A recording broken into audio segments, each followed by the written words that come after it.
반갑습니다. 저는 장창준이라고 합니다. 제 네, 얘기 잘 들리시나요? 잘 예, 들립니다. 예, 예. 어, 국가안보 전략이 나오고 나서 참 많은 이야기들이 지금 회자가 되고 있는 것 같습니다. 뭐 공통적으로는 그러니까 이제 미국이 밀리고 있다라는 것은 뭐 누구나가 다 이제 동의가 되고 있는 것 같고 NSS 내용에도 충분히 그런 내용들이 반영되어 있는 것 같습니다. 그래서 뭐 김장민 선생님 발표나 우리 손정은 선생님 발표나 그런 문제 의식에 대해서 저도 큰 차이는 없습니다. 다만 좀 몇 가지 좀 논점을 좀 분명히 하기 위해서요. 몇 가지만 좀 말씀을 드려보도록 하겠습니다.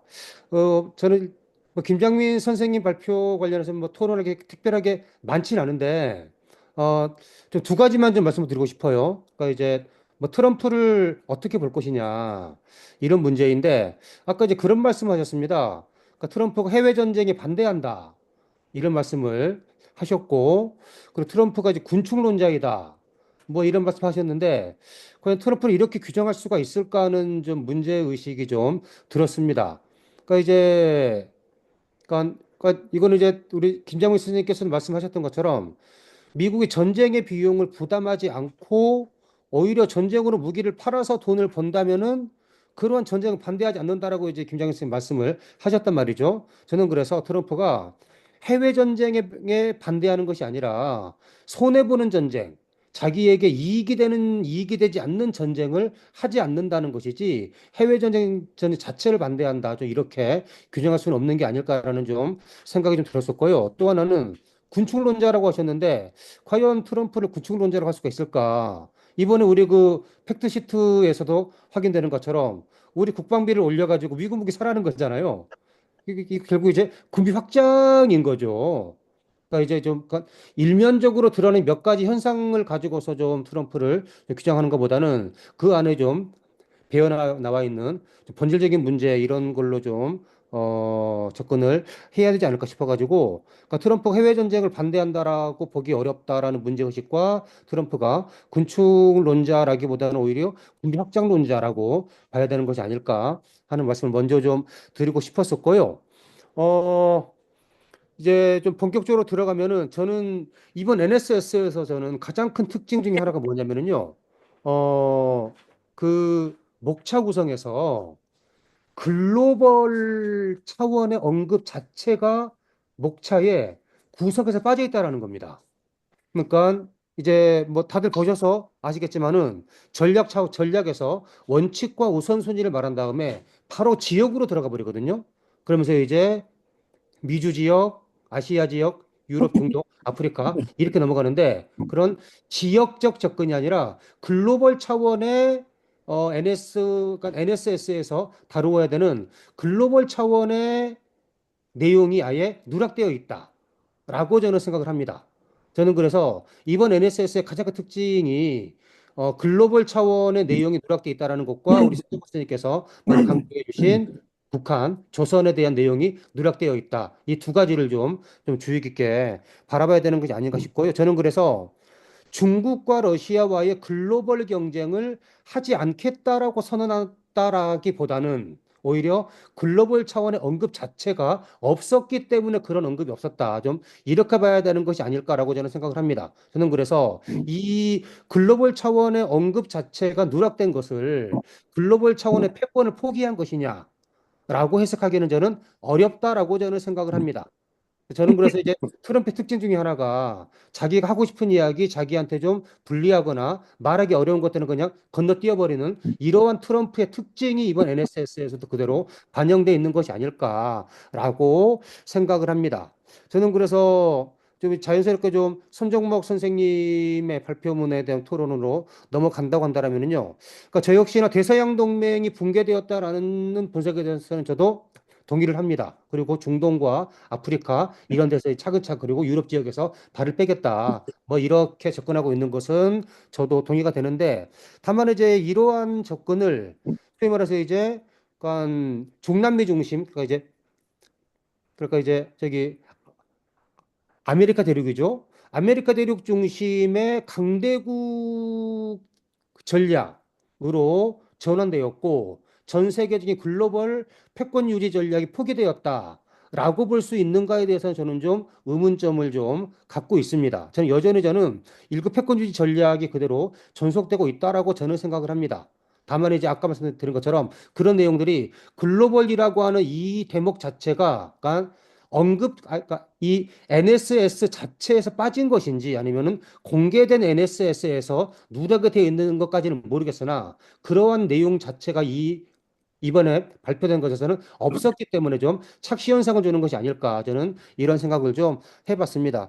또한 이제 공개된 데서도 좀 착시 현상을 주는 착시하게 만드는 이런 대목들이 저는 있는 것 같아요. 예를 들어서 냉전 종식 이후 미국의 엘리트들은 전 세계에 대한 영구적인 미국 지배가 우리 국가의 최선의 이익이라고 확신해 왔었다.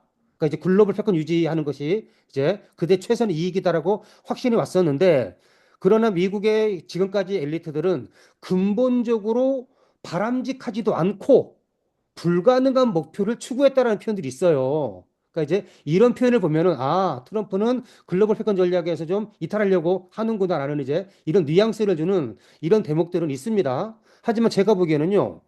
그러니까 이 보고서는 지금까지의 미국의 안보 전략이 국, 국가 이익 정의를 지나치게 확대해서 거의 모든 국제 문제를 다루어 왔다라고 비판하고 있습니다. 따라서 이 비판은 미국의 핵심 국익이 우리의 초점이 되어야 한다라는 것으로 강조점이 옮겨지고 있는 겁니다.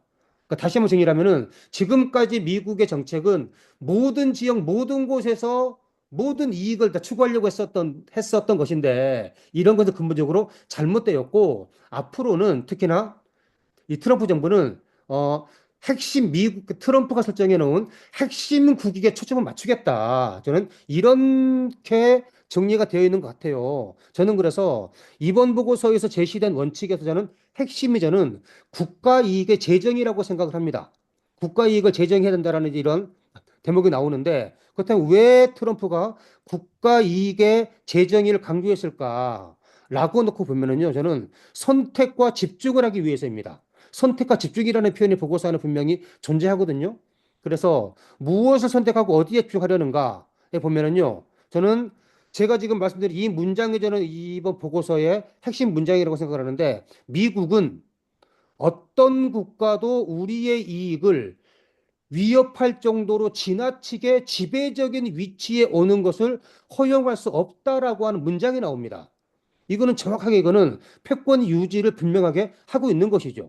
미국의 패권을 흔들 수 있는 어떠한 나라가 지나치게 미국의 이익을 위협할 정도로 지나치게 지배적인 위치에 오는 것을 허용할 수 없다라는 것은 1급 패권을 유지하겠다라는 이런 내용들이 보고서 안에도 담겨져 있다. 다만 이것이 이제 그 보고서의 체계에서 강조가 되어 있지 않다 보니까 그래서 소수라는 과정에서 녹아 들어가 있다 보니까 이제 그렇게 좀 안 보이는 것이 아닐까라고 저는 생각을 합니다. 당연히 누구나가 다 동의하겠지만은 미국의 이익을 위협할 정도로 지배적인 위치에 오르고 있는 국가는 중국이죠.